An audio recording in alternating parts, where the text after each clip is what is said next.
nation, under God, indivisible, with liberty and justice for all.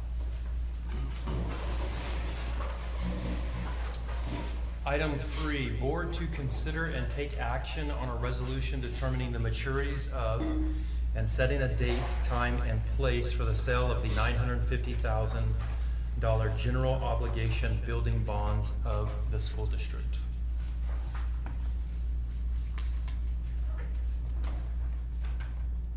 I will make a motion to receive bids for the $950,000 general obligation building bond at 11:30 a.m. on September 8th. Second. Roll call vote? Reiner.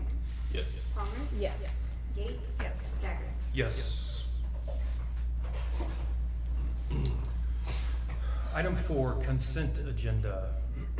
Item 4A, approve the minutes of the June 30th, 2026 regular board meeting. 4B, approve the minutes of the July 20th, 2026 special board meeting. 4C, discussion and possible action to approve the following contracts and agreements for fiscal year 27. A, Amy Ross Consulting Contract. B, TechNow Site Agreement. C, MOU with the University of Oklahoma. D, Career Tech Secondary Agreement. E, Lingo Contract. F, Arbiter Sports Agreement. And G, MOU with Head Start. 4D, discuss and possible action to approve the following out-of-town, out-of-state, out-of-overnight trips. A, Superintendent USSA Fall Conference, October 7th through 9th, 2026. 4E, approve the additions to the following activity fund accounts. 1, football, 801. 2, softball of 806. 3, activity director of 819. 4, BHS cheer 905. 5, BMS yearbook 936. And then 4F, approve the financial fund reports. Any questions before we do the financials? Okay. Did you have one? No.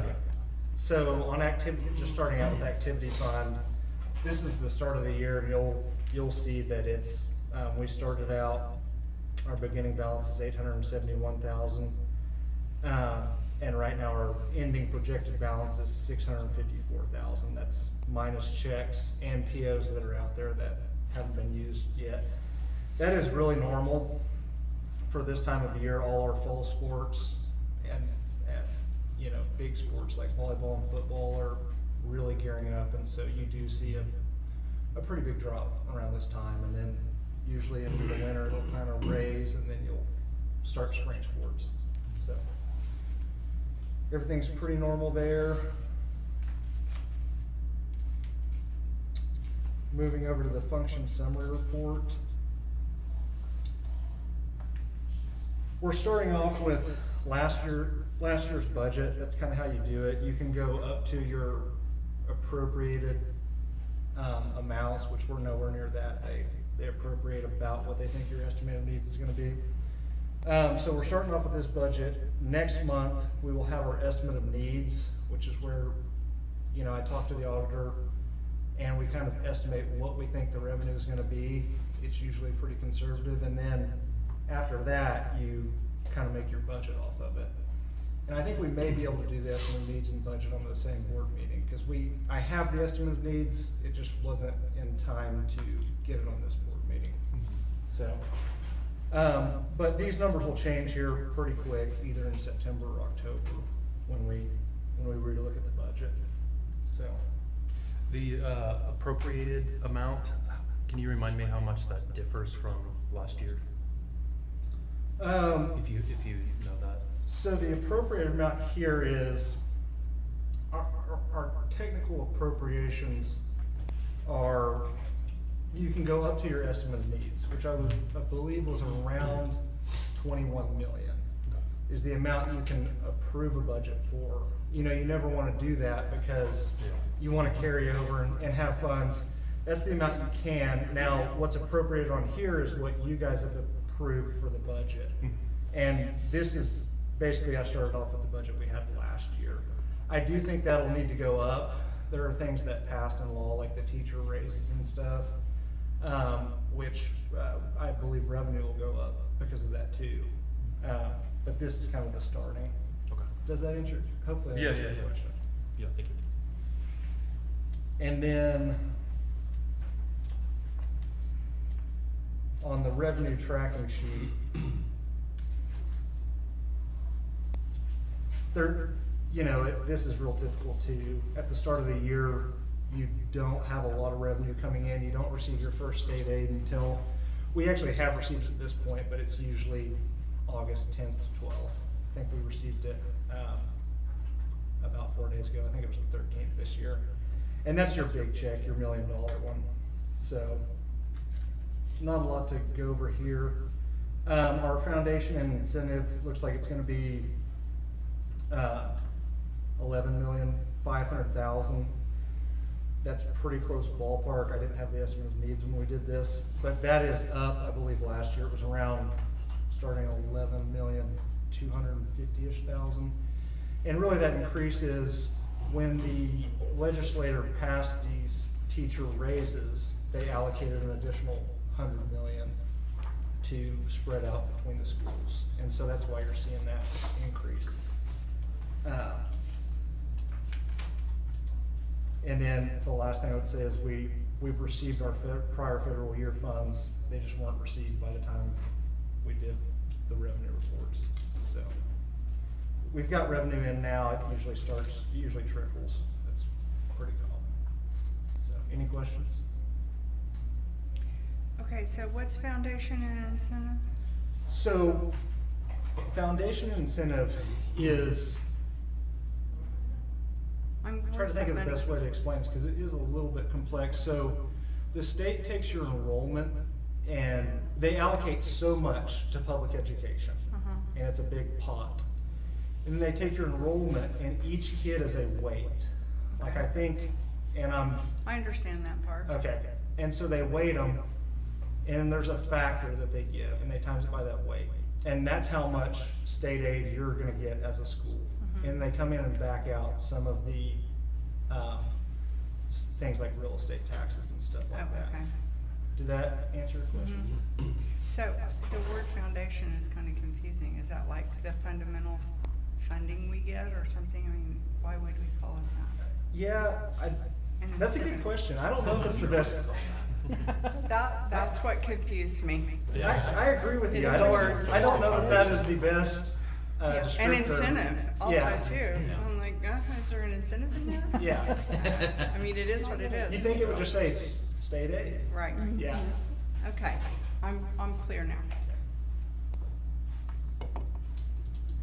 Any other questions?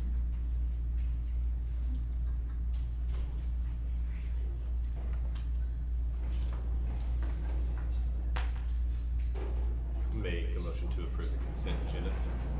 Second. Roll call vote? Reiner? Yes. Palmer? Yes. Amy? Yes. Jaggers?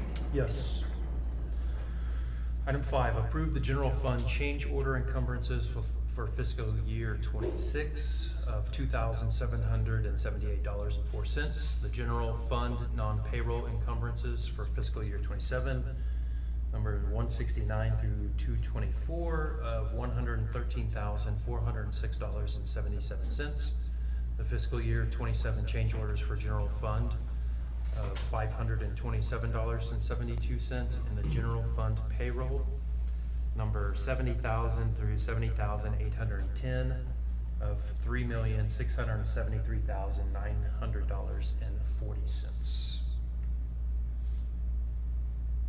That reminds me of something I should have said on the function summary, but our payroll, we do all our contracts and have people come sign them in September, and that's about when we'll have it all encumbered.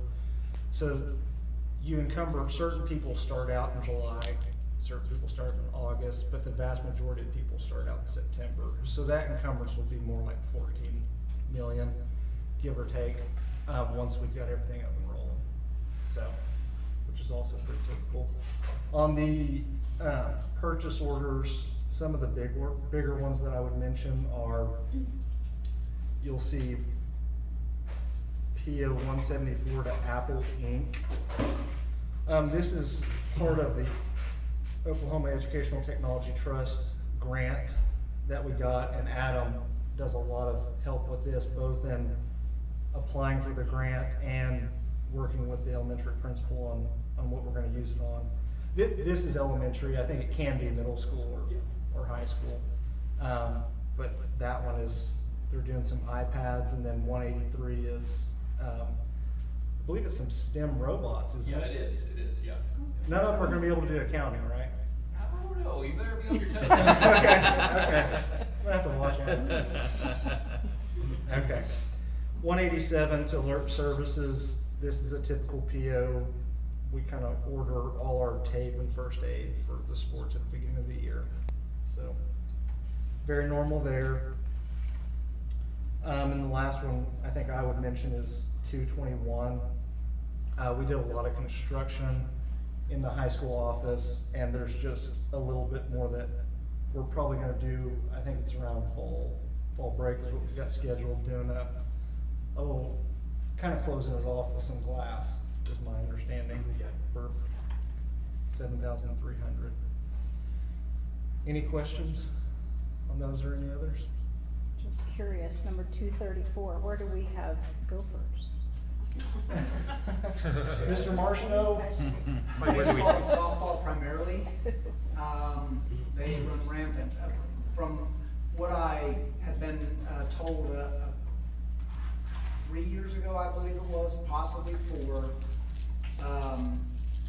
we had a big problem. We called this same person out, and the barman guy, and he ended up getting rid of over 25 gophers on those fields alone. And we've got several mounds popping up, and so, yeah, it's becoming an issue. All right, well, good. Glad we're getting that Yeah, taken it's care a of. So 233 and 234 are us opening up some POs. I don't think either one, the light fixes or the gopher, are gonna cost those totals. We're kind of making some blankets because it's something that happens throughout the year, needing to look at lights and stuff like that, so. And the lighting fixes on 233, is that campus-wide, or is that first specifically for?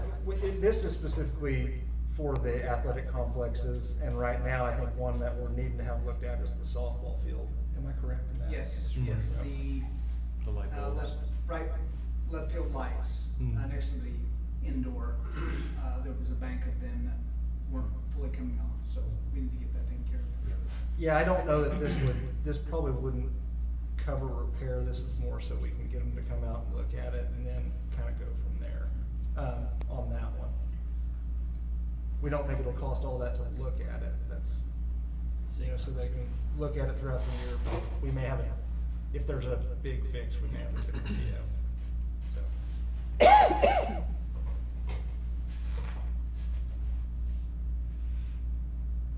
Make a motion to approve the encumbrances as presented.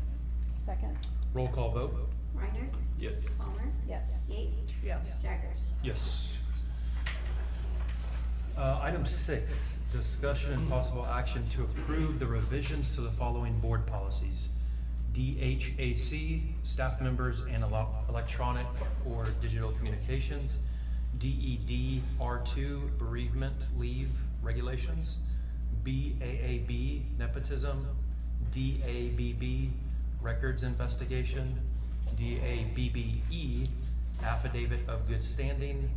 EHDD, concurrent enrollment student. FE, student transfers. FEG, children of active duty military members. DEC R7, maternity leave regulations. EFEAA, artificial intelligence systems and tools used in the school district. EKBA, Strong Readers Act. EIA R4, student retention. FFG, reporting suspected child abuse and or neglect. Very good. So I'm gonna go through each one of these and just kind of summarize what's changed and why. If you have any questions, stop me and we can go through the language a little bit more specifically. All of these have been recommended by OSSBA. most of them have been recommended due to law changes or State Department of Education rules changes. So none of these were things we just thought we needed to change. They were things that have been recommended based on those. And we do believe that this should cover most of the new laws that went into place or will go into place in November, depending on when they were activated or when they would be activated. So DHAC, you'll see that's regarding some electronic and digital communications. The main thing here is that before, if there was a staff member needed to text a student that they deemed was an emergency situation, that they go ahead and do that, and then you would determine, was that an emergency situation? Probably a rare occasion that would happen, but maybe there would be some instance. But what they've done here is define that who determines it's an emergency situation. They clearly define now that the school board is the person that would, so the superintendent wouldn't say, oh yeah, that was an emergency situation. It would only be the school board. So if a staff person texted a student one-to-one, and then we looked into that and felt like this is an emergency situation, we would go to the board and say, here's the circumstance, would you deem this to be an emergency? If you did, that would be the end of it. If you didn't, then we'd have to go back and investigate why that communication took place. Probably can't think of too many reasons that would ever happen, but that was something probably came up somewhere at some point. Or someone was probably trying to stretch that emergency use and they felt like they needed somebody to be the decider on that. Another thing that it changed, and there's a lot more language towards the end that talks about before, if there is a report, we immediately put the staff person on administrative leave. Even before we really corroborated, did it actually happen or not? They've clarified that the first thing we can do is corroborate, did this actually even happen? If that's not corroborated, then that's the end of it, and we don't really do any more with that. But everything else pretty much stays the same. If we are able to corroborate that yes, a staff person did message inappropriately, which means just one-to-one, that we will go into the investigation. The rest stays the same, that if we find that it was not inappropriate, it was just they shouldn't have done it, then we can just put a note in their personnel file stating the investigation, what we found, and that no inappropriate behavior took place. That would go in their file either way, even if it was, hey, happy birthday, you know, it was just, if that happened. If it was something inappropriate, then we use district policy to follow our personnel guidelines to move through that process. So the main change there is just a couple little tweaks and how we would manage that situation through. So this one talks about text. Is there ever an instance where staff calls for an emergency? To the student,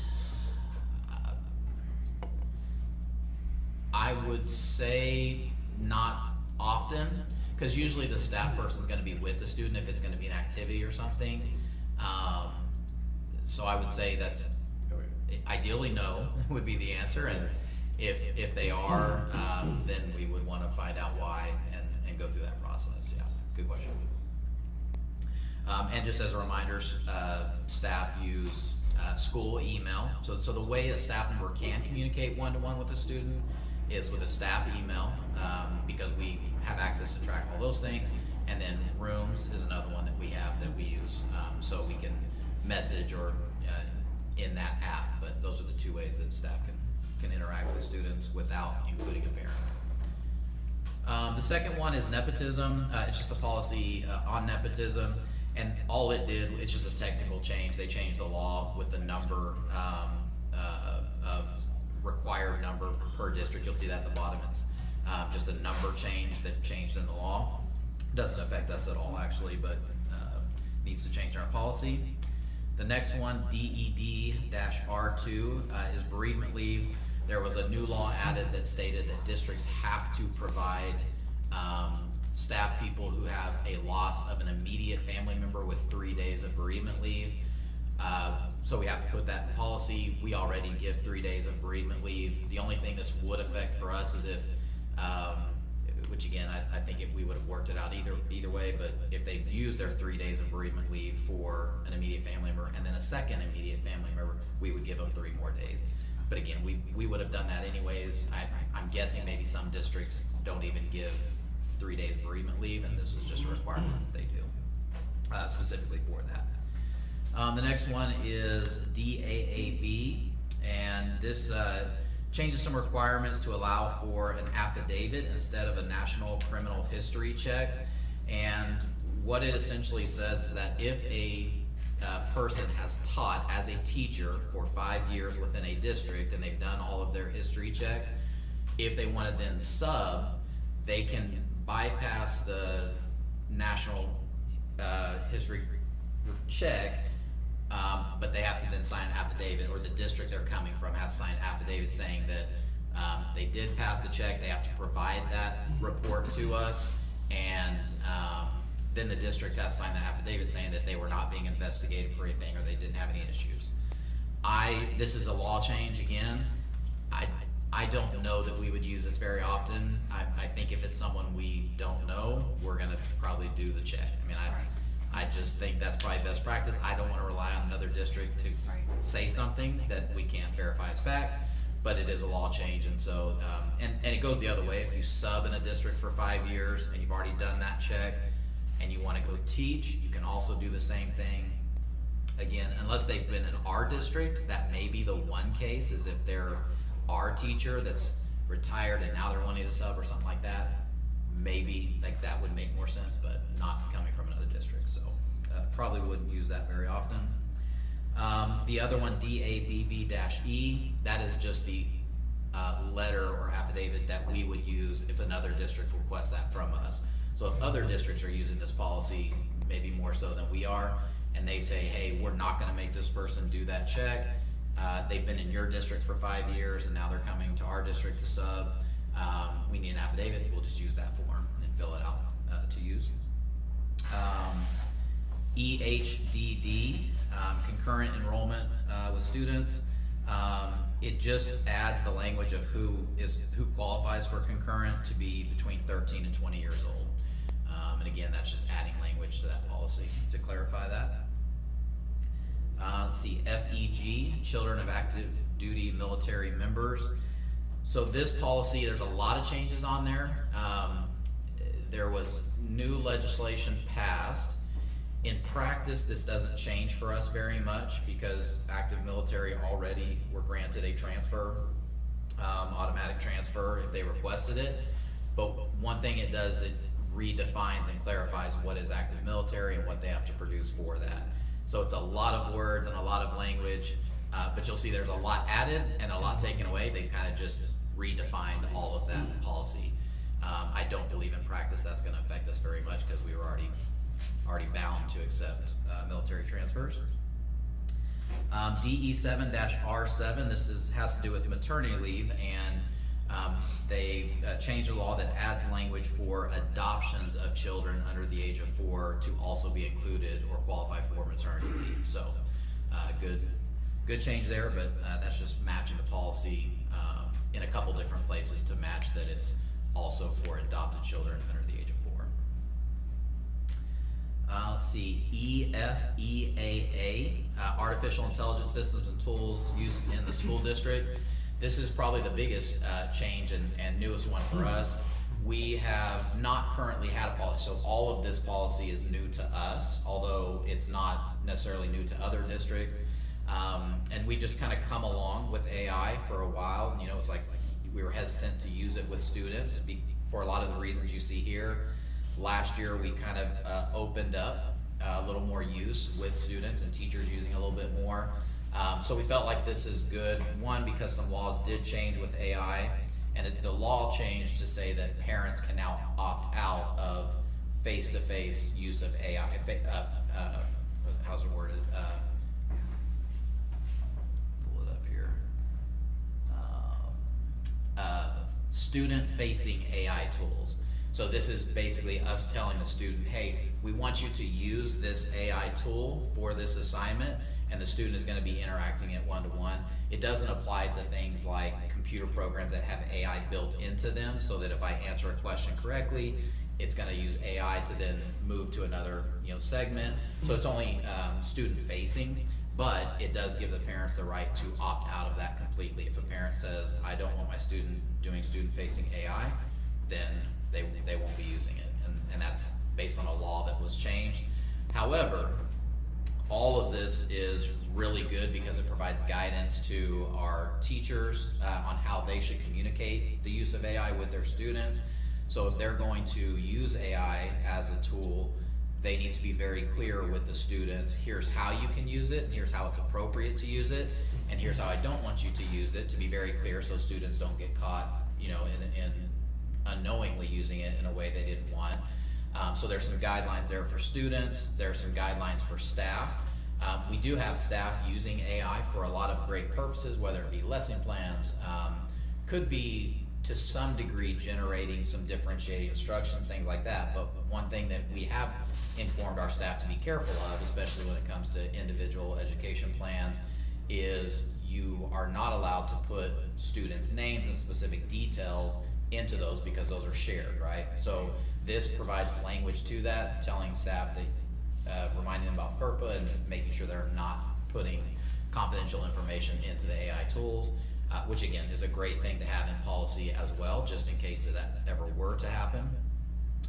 And there's some district level guidelines as well, just to make sure that we're overseeing all of that. So the whole policy is new for us, and so I think it's good to have that. I think it's time to have that. The reason that it's here, and the underlying part, is really the change by law, which is parents can opt out. So any questions about that one? Okay. Let me get back here. The next one is EKBA, Strong Readers Act. This is just change in law. The main change here, there is some language change there, but one of the language changes that the interventions can occur during math instruction. So by law, they're wanting to protect math instruction, so you're not just trading out more reading for less math.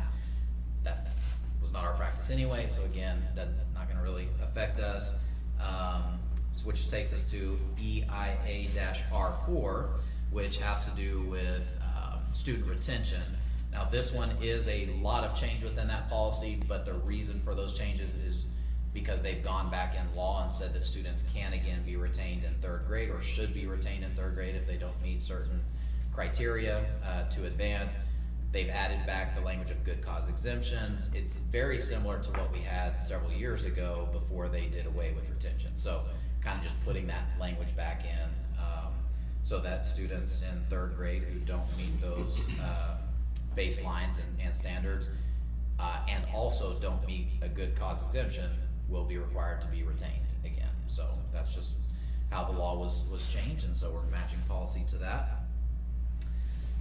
Let's see, FFG, reporting suspected child abuse and or neglect. This main change is related to sexual abuse incidences, and so they've set some very clear guidelines on what should happen if something like that is reported. And one of the things that has to happen is it has to be reported to law enforcement. Now again, in practice, we always will do that anyways, but there's also some clear language of if something like that is reported, that we have to report that to law enforcement within 24 hours. And we also have to report that to law enforcement before we do any kind of investigation at the school site. So we are not to, if something is reported to us as happening inappropriate, we're not to go to that staff member, say, or maybe the student say, so tell us what happened, what's going on here, is this true? Because that could interrupt the investigation that police might take place in.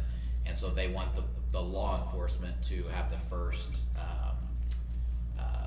access to investigate the situation. And then if they opt out or say, hey, we would like you to go ahead and talk to someone, then we can, but we have to go to them first. So that's the biggest change there. Also, it does define who is local law enforcement and clarifies that the local SRO is not local law enforcement. So we would not go through our SRO to do any of this process. We go straight to law enforcement. So let's see. And then the last one is FE with student transfers. And this one is really a change in law that affects OSSAA and participation in activities. They removed language in a law that required that a student who transfers sit out for a year of eligibility for that transfer. Since they removed that law, they have taken that out of this policy. It doesn't necessarily affect OSSA and how they create their own policies and enact those policies, but since it's no longer a law, they're removing it from policy as well. So yeah, so that is a change to that policy there, and we just matching what the law says there. Any questions on all those?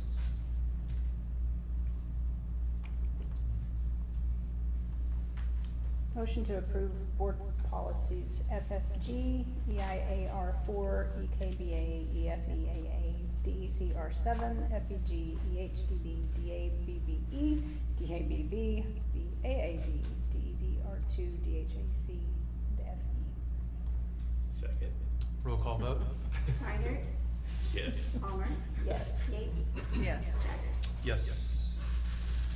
Item 7, discussion and possible action on adult meal prices per USDA requirements for the 26-27 school year. So this is standard every year. We really work with our food service, Sodexo on this one. They kind of give us the numbers to use, and this only affects adult meal prices, it's not affects student meal prices. So this is the recommendation for them, and what that needs to be for this year. You might refresh.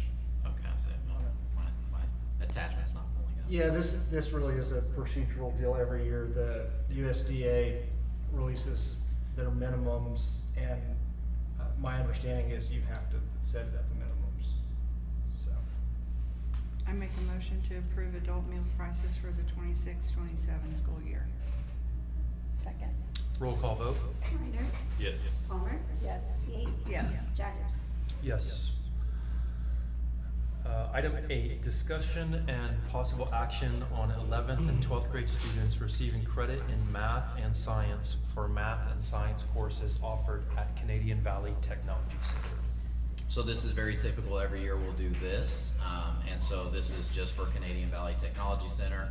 We have included an attachment of the program sheet that will give you a lot more information about what kind of courses they offer and what kind of credits those courses can be approved for or utilized for students. So you might take a chance. I will say it's great information if you have a chance to look through those, just to truly see how many things they offer to students now, and it's really fascinating to look through that. But essentially we do this every year because those credits have to be approved to go towards graduation requirements. Motion to approve 11th and 12th grade students receiving credit in math and science for math and science courses offered at Canadian Valley Technology Center. Second. Roll call vote? Reiner. Yes. Palmer. Yes. Yates. Yes. Jaggers. Yes.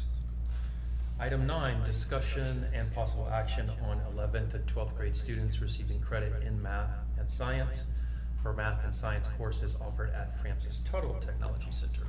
So this is a little bit different.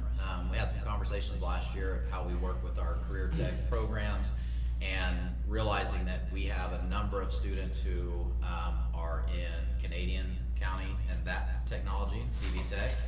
We also have a number of students who are in the Francis Tuttle district. And we learned through that process that it's best to advise our students to enroll in both to see where they get accepted, but then also for future after graduation, the opportunities they may have may be different depending on where they actually live. And so really we want to make sure that regardless of which our students get approved to enroll in or the programs that they end up going to, that they're covered under this. So we're adding Francis Tuttle in that as well this year to make sure those graduation requirements match it. Make a motion to approve 11th and 12th grade students receiving credit in math and science for math and science courses offered at Francis Tuttle Technology Center. Second. Roll call vote? Reiner.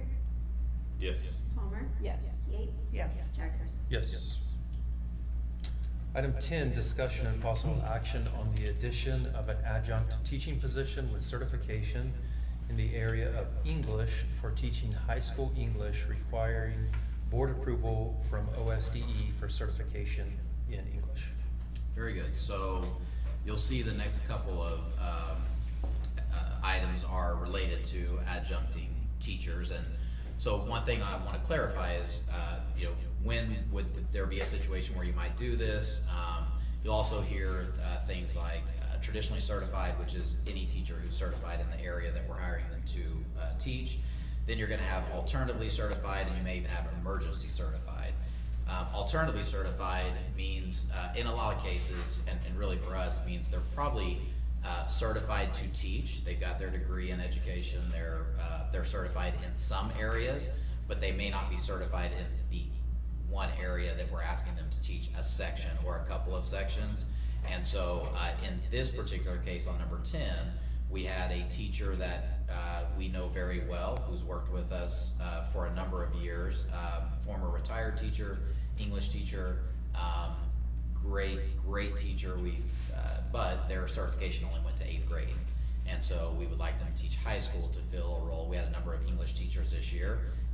Certainly with confidence believe they're the best candidate, but their certification technically just went to 8th grade. And so they're a certified teacher, they're a career teacher, a lot of experience. They're just not certified at this high school level that we're asking them to teach. But we still feel confident that they are the best person for that. So we have to adjunct them. Emergency certified is a little bit different. They're probably a little bit further away from those criteria that they need. They might just have a degree in something, is a lot of the case. So maybe they got a degree in the math field or accounting or something like that, and now we're going to ask them to teach Algebra 1. So they weren't really trained to be a teacher. They were trained in another field, but now we're going to ask them to teach. This happens across Oklahoma a lot now, unfortunately, and there are some good programs to bring them along. But in an emergency situation, you also have to rule out and in some ways prove that you didn't have any options for traditionally certified or alternatively certified. With alternatively certification, you don't have to do that. It's at a different level there because of the requirements. Emergency certified is also very temporary. Usually you're operating 1 year, and then you can ask for an extension of that. So it is intended to be very last resort, so fortunately we're not in that case, but a number of districts are, but we are looking to adjunct, and I'll start with number 10, in this case the English position, for that reason. Career teacher, a lot of experience, but just not certified in that high school area that we're asking them to teach for this year. I make a motion to approve the addition of an adjunct teaching position with certification in the area of English for teaching high school English, requiring board approval from OSDE for certification in English. Second. Roll call vote. Reiner. Yes. Palmer. Yes. Yates. Yes. Jackers. Yes. Item 11, discussion and possible action on the addition of an adjunct teaching position with certification in the area of chemistry for teaching high school chemistry, requiring board approval from OSDE for certification in chemistry. So this is one that, again, this is by choice. We have a teacher who is currently teaching for us some other sciences. They are currently taking, or they've already taken their test. They're just awaiting results for that specific chemistry test. Very experienced teacher, has done a great job. Teaches a lot of our advanced science courses. And we felt like this was a better fit for what we were asking them to teach with chemistry than some other options that we had, which could have included like having to hire a whole new teacher. And so this allows us to kind of put some pieces together a little bit better. And in reality, this may resolve itself in a week or two, because the results should be coming in any second. It just, we don't have the results before this board meeting, and so we wanted to go ahead and play it safe and do this. But again, we feel confident with not only this person teaching chemistry, but also just their ability in general, and there's a high chance that they're going to pass their test, and this won't matter in a week or two. So, Make a motion to approve the addition of an adjunct teaching position with certification in the area of chemistry for teaching chemistry requiring board approval from the OSBE for certification in chemistry. Second. Roll call vote. Reiner. Yes. Palmer. Yes. Gates. Yes. Jackson. Yes.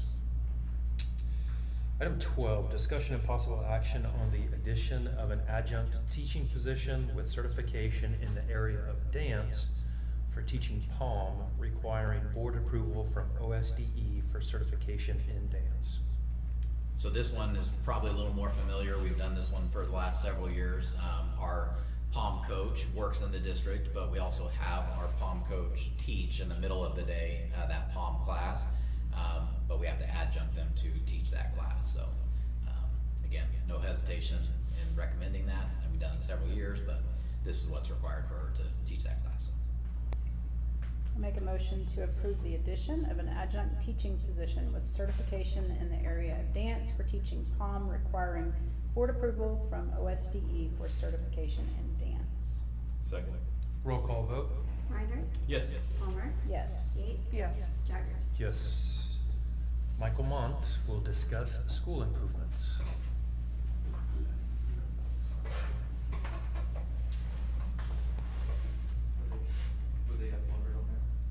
Should have been. Yeah, it should be an attachment on there. We have it. Do you think he just doesn't have access to the attachment? I might not have that, some, you may need to come on, maybe, I'll see.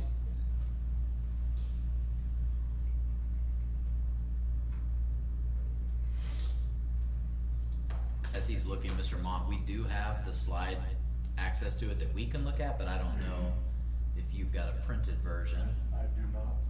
Okay. I'm also happy to let you use my computer if you wanna just reference the slides while they look on their computer. Probably work. Yeah. No, you're good. Having it up there. So just, if you scroll it.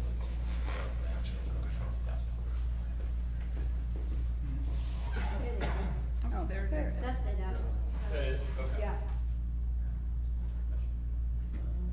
Oh, it was one picture, it was just part of it. I'll go ahead and get started. So, Okay. first I wanted to thank the board and obviously all the administration for approving the funds to, do these projects this summer. And I also wanted to say thank you to you guys. You guys were here all summer. You saw the work that was going on, and I know we got in your way sometimes with parking lots being torn up and shredded and air conditioners going up in rooms that didn't have air conditioners because they were getting new ones, so thank you guys. The first one, track and visitor bleachers. So we actually did the majority of this project last summer, but I don't think we had pictures or had a formal presentation on the final track project, as well as Mr. Martineau, your brand new bleachers that are coming. September 7th. September 7th. It's actually, she said possibly the week prior, but we always like to overestimate. So those visitor bleachers are going to give us a place for visitors to sit, so they're not grouped with the Bethany fans, and hopefully that will do some good. Dan Allen, Coach Allen, Bethany Aviation Program, Year 3. If I understood correctly, and Dr. Bellows, you can correct me, he won this? Did I He did. understand that? This isn't a facilities project, so I'm going off what you mentioned at the That's- board meeting, yeah. kind of on the fly here. Yeah. But my understanding is he won that, and that is a full-bore aviation simulator, is that correct? That's it, about a $5,000 item. He went to, and the celebration here is he went to a conference during the summer for the aviation program, so spent his time in the summer and happened to win a $5,000 plus simulator, which we paid for a couple other simulators in the past, paid that amount to get some. So this was just a free $5,000 bonus because he went to the conference and represented us, so it's very cool.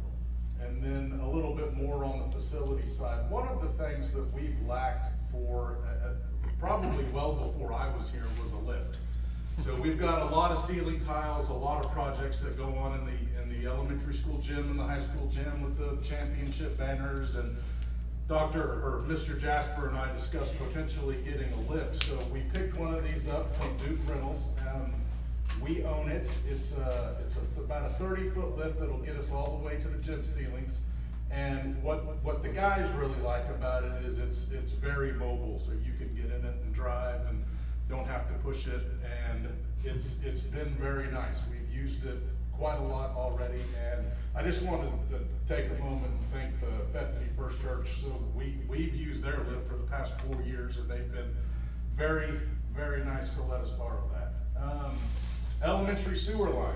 So I don't know if you guys were aware of this. We had a dropped line, they call it a bellied line, in the floor from the elementary office door out to about that last purple tile. And what had happened was that that sewage pipe, it sank, and so it had a sag in it, and so the toilets would clog, and it was an absolute nightmare. So they came in, we had a plumbing company came in, they tore the floor up, went down about 3 or 4 feet, replaced that entire line, and filled the trench, and then leveled it, and then we did the tile in-house. So we were able to solve that problem for the elementary school. And learned a lot about plumbing too. didn't Learned a you? lot about plumbing. High school parking lot. This was one of our huge projects that we did this summer. This parking lot was significantly different from the west parking lot that we did last year. The high school north parking lot had significant cracks all the way down to the sub base. And so last year on the west side, what we did was we built it down 3 inches and laid the asphalt over the top of it.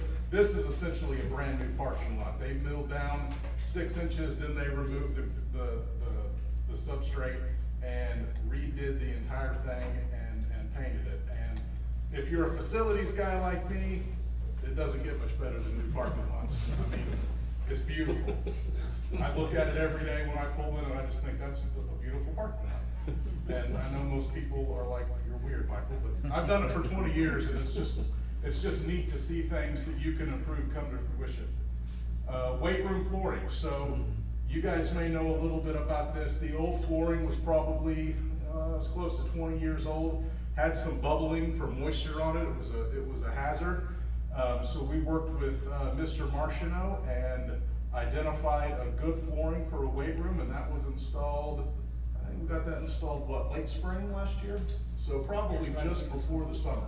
So that's a significant improvement. Very pleased with that. High school exit office. This one's just about to get wrapped up.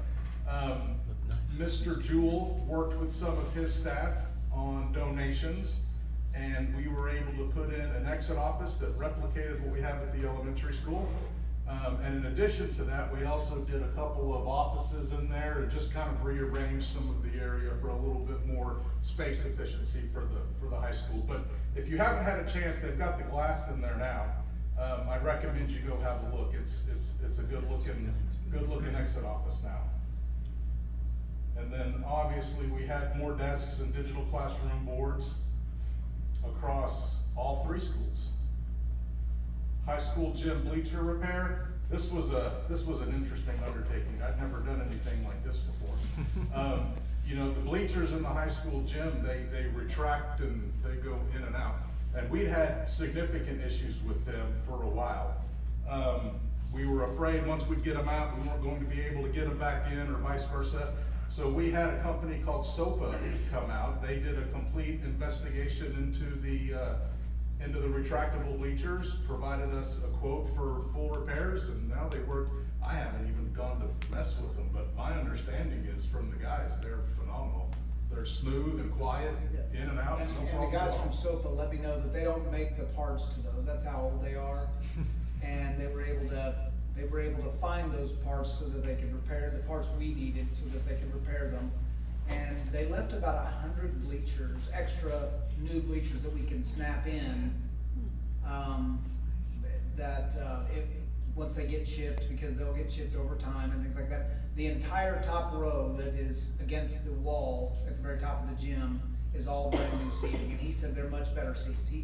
The guy from SOPA kept bragging on how good of seats they were, and I go, they look the same to me.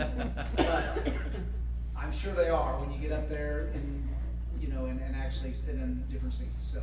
But we have lots of extras if we do have any breakages or things like that. And then, who doesn't love a new AC unit in their classroom? So middle school HVAC, we installed 9 units over the summer, the majority of them going to the 6th grade hallway. The other, I think there were 6 in the 6th grade hallway, and then we installed 3 additional ones in the high school office, and then some in the 7th grade classroom. Those were replacing units that were 20 plus years old. So that's always a good thing. And then the middle school safe rooms. So this came about, we've got in that 6th grade hallway about 6 or 7 safe rooms that were used prior to, I guess they're still used today, Ms. Donnelly, but prior to us having the storm shelter, this was your primary source of shelter, correct? And we started to notice that the locks weren't working very well and that you couldn't really secure the doors. So we were able to work with a company called TechLock and completely replace all 6 of the doors hardware, so they are now fully functioning safe rooms again. And then new digital scoreboard. You want to talk about this one a little bit? I don't mean to put you on the spot. No, you're fine, absolutely. I mean, these are good things. So, the digital scoreboard is phenomenal. It was used for the first time in a game tonight. And we just got trained on it yesterday. So, or actually Saturday, I guess, Friday, Saturday, we did some training online and so we're just kind of using the beginnings of it. The big thing is our advertising sponsors that Ms. McCann has worked hard at doing, and I know our other administrators have worked at, you know, we want to get them going so that they're on. And as a matter of fact, when you leave, I asked them to put it on the preview mode, which is going to scroll those advertisers. And whenever we go to a timeout, there's a button on there, you just click timeout and it automatically advertises. So, and we're just working through getting the kids' photos uploaded so that we can highlight them when they score, and then and that's something I'm certainly interested in doing. I told the software company that's one of the reasons why I wanted to do that, was because my own daughter in Hennessy, Oklahoma, when she was a junior, scored, and I saw her picture with fireworks behind it, and it was just, as a dad, you know, you couldn't be more proud. And so I want that to be the case for all of our parents, to be able to see that in the community. And does that include the shot clocks as well? The shot clocks are done, yes. There's separate buttons for those. They weren't on tonight, but you know, we'll talk to ImageNet about and ScoreVision about getting our logos on there. So during volleyball, they can just have the logo on there. But yes, we got the shot clocks, both video boards, the big one, and then the smaller one that just has the score, and it'll run some smaller ads and things. But it's really neat. It's a really neat thing, and so it'll be on scrolling. It should be when you leave, and so if you want to walk through, you're more than welcome to. Mr. Marshall, I thought I just had on the shot clocks, are they kind of a digital screen as well? And I know with these screens it's kind of protected, so you know, balls go straight, even though these are a little bit off to the side, like you kind of have to try to hit it probably, but kids are kids. Right. But the shot clocks themselves, are they protected in any way? Because I could see a last second shot or any shot going off that, and I couldn't tell if that was protected in any way, or is it protected? Or It is. Okay. It is. It's also protected, and also it's made up of the smaller panels that they can pop out, and we can just replace the individual panels, kind of like the new weight room floor, which is a benefit. You know, if one part of it gets damaged, we can pop that out, but it is protected. Okay. And then last, but certainly not least, some van replacements. So we purchased 2 Ford Explorers to replace our aging van fleet. So we've got one of the Expeditions. They're Expeditions. We've got one on campus now. That one's a 2025, new to us. Expedition that's beautiful. I mean, it's an amazing vehicle, interior and exterior. And then we've got a brand new 2027 coming in probably October. And we're gonna get rid of some of these vans that have given us some problems over the past couple of years. So again, thank you guys for the time, and I appreciate it. Thank you. Thank you. Yeah, thank you for all you've done over the summer to organize all the moving pieces. Thank you very much. Now, you have Thank you. the Freudian slip on the doctor thing. Will you text? I'm sorry. I corrected it. I will say, you know, it's nice every summer to be able to try to think of, and we talk about Better in Bethany, and this is part of it, is like trying to find even small projects. Some are not small, but you know, they seem smaller. The price tag isn't always smaller, but you know, what that also though requires, as we're acknowledging, you know, somebody's got to run these projects and manage them. And when we start summer, we know we've got a time frame, and then you got to balance the paying for it and when you can start paying for it.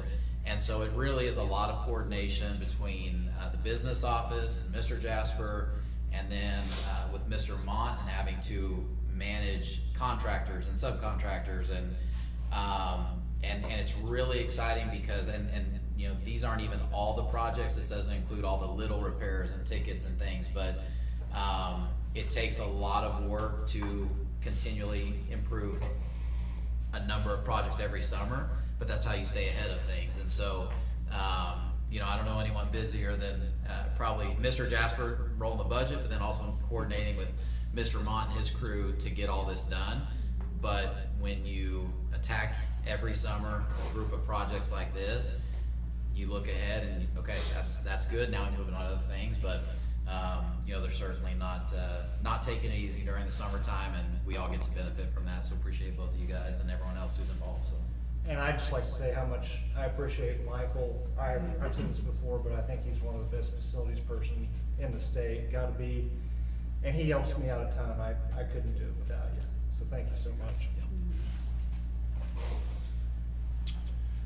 Item 14, discussion and possible action to approve the cardiac arrest emergency action plan for the 26-27 school year. So this is pretty standard. We have to approve this every year. Ms. Turner, our new athletic trainer, has gone through this plan and made updates for the new year. Much of it stays the same, and I will say, as a side note, we did look at our AED fleet. We'll use that term. I don't know if that's what it's called, but we have a number of AEDs across the district, and managing that, our nurses help with that a lot as well.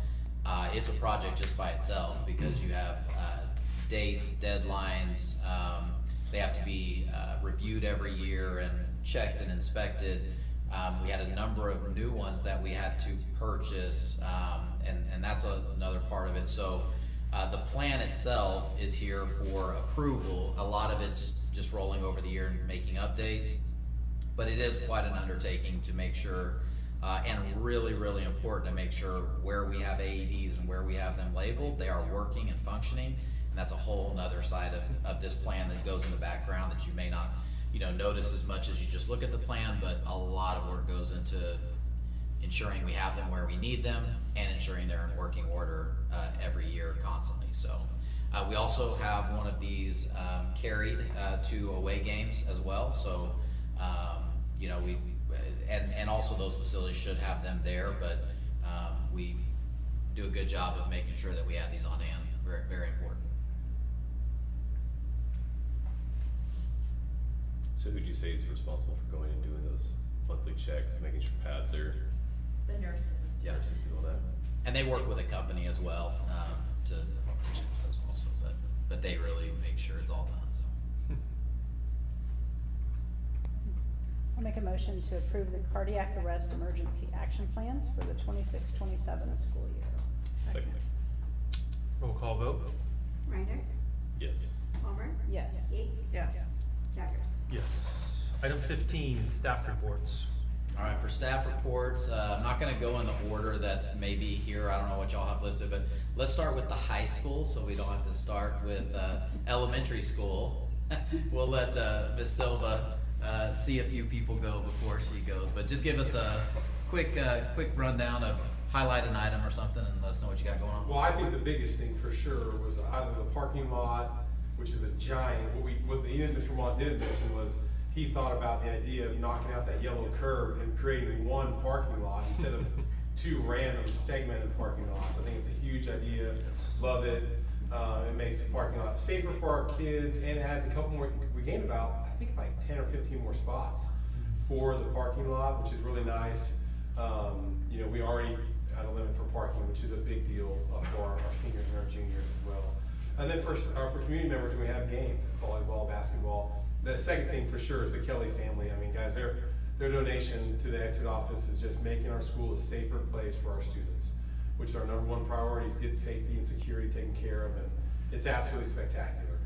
It looks great. We hired a really good person, Ms. Hanson, in there, and she's learning it and working it, and it's going to change. I mean, it's just changed how the front office flows. They have a question about parking, attendance, they go see Ms. Hanson stops everybody at the door.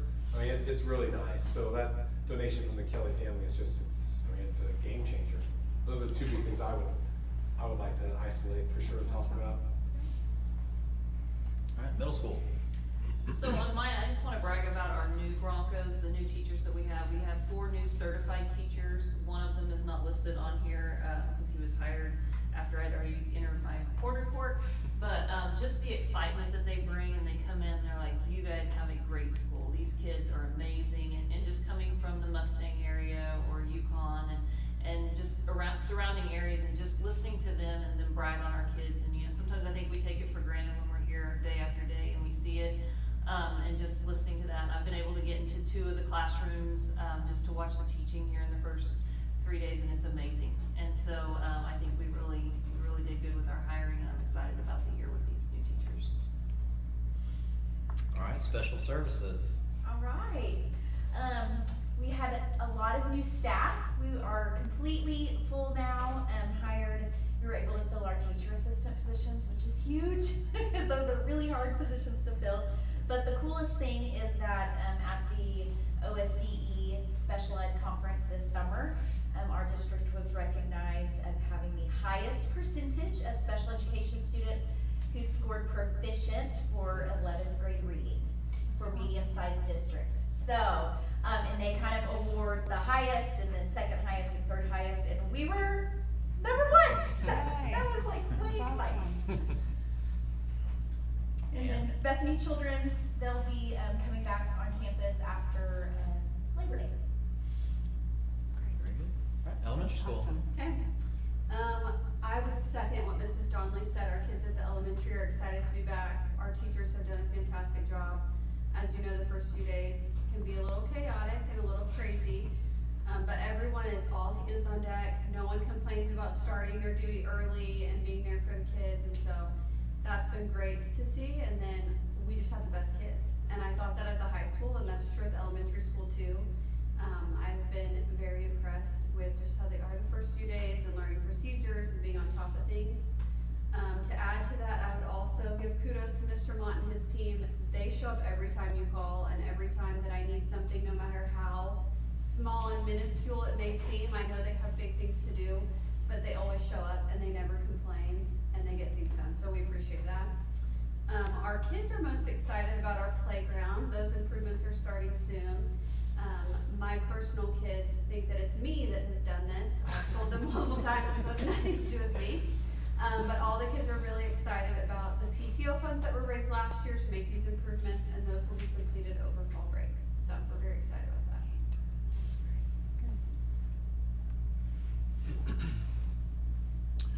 that. Item 16, proposed executive session to consider the student transfer denial appeal of student A with a review of confidential educational records and transfer requests of students whereby disclosure of any additional information could potentially violate the Family Educational Right to Privacy Act, 25 OS Section 307B7. Item 16, vote to convene or not to convene into executive session. Make a motion to vote to convene into executive session. Second. Roll call vote. Reiner. Yes. Palmer. Yes. Yates. Yes. Jaggers. Yes.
open session. 16C, let the record reflect that the board voted to enter into executive session at 7:05 PM and exited executive session at 7:13 PM. The board discussed only agenda item number 16. No votes or action were taken. Item 17, vote to approve or overturn the decisions of the superintendent to deny the transfer of student A for the 2026-2027 school year. I make a motion to approve the decision of the superintendent to deny the transfer of student A for the 26-27 school year. Second. Roll call vote? Reiner. Yes. Palmer. Yes. Gates. Yes. Jaggers. Yes. Item 18, proposed executive session to discuss the employment of an employee as listed in addendum A and B and the contract of employment for superintendent as authorized by 25 OS 307B1 and/or discuss the Bethany classroom teacher negotiated master agreement for the 26-27 school year as authorized by Oklahoma statutes Title 25 307B2. Item 18A, vote to convene or not to convene into executive session. Make a motion to convene into executive session. Second. Roll call vote? Reiner. Yes. Palmer. Yes. Gates. Yes. Jaggers. Yes. Minor. That's yours.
Let the record reflect that the board voted to enter into executive session at 7:15 PM and exited executive session at 9:32 PM.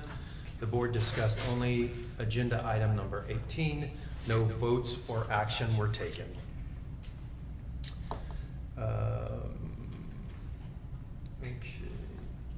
Item 19, discussion and possible board action on the employment of employees in Addendum A as authorized by 25 OS 307 B1 for the 26-27 school year.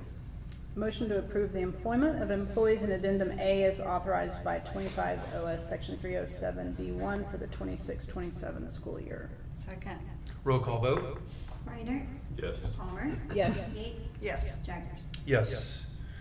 Item 20, discussion and possible board action on the resignations of employees in Addendum B as authorized by 25 OS 307 B1 for the 26-27 school year. Well, I just noticed there's no motion. You need to see something. That's Okay.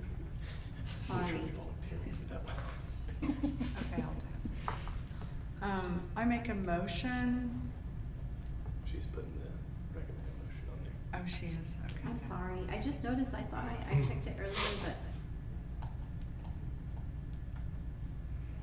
I'm not very good at this. Oh, You're doing great. No, at this. Should I go ahead and make a motion, or are you doing something? Okay. You could read motion 19 except put Addendum B. Yeah. Yeah. But the it's same thing. resignation, or yeah, just say the employment of the employees. How about I make a motion to approve the resignation of employees in Addendum B as Mhm. authorized by 25 OS Section 307B1 for the 26-27 school year. Second. Roll call vote? Reiner. Yes. Palmer. Yes. Yates. Yes. Jaggers. Yes. Item 21, evaluation and compensation of superintendent of schools. I make a motion to approve the superintendent contract as presented, except for the change in Section B. That there would be no change to Section B. Shall and may, is that the shall and may? Yeah. Just, yeah, Yeah, yeah. the shall just stays may. Yeah. Except for the change in section B. Mhm.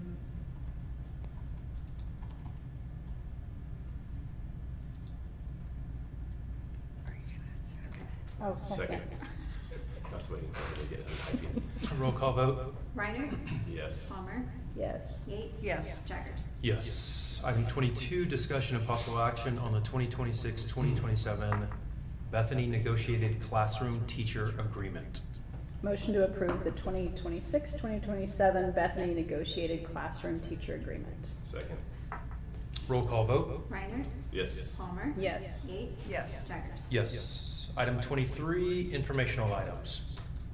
All right, so we've got back to school nights coming up. We've had a lot of back to school events, but coming up we've got elementary school for grades 1 through 5 on the 18th tomorrow, and then high school on the 24th, so looking forward to that. And then just a reminder, Labor Day is September 7th, so we will not have school on that day. Item 24, board member comments. Item 25, superintendent report. Okay, start of school is most exciting time of the year, I think, for every administrator, teacher, parent, and hopefully kids as well. We certainly saw a lot of happy kids coming in. Appreciate all the work that went into the back to school breakfast with our staff. So well put on, and appreciate the foundation for supporting that. Our band, cheer, and pom, once again, welcoming in our students and community, and just love that parents take that first day to walk their kids in, and just the great feeling that has for everybody, and you know, getting to do that with their kids in that first day. We're glad we're able to do that and choose to do that, and I think it's just the best day that there is.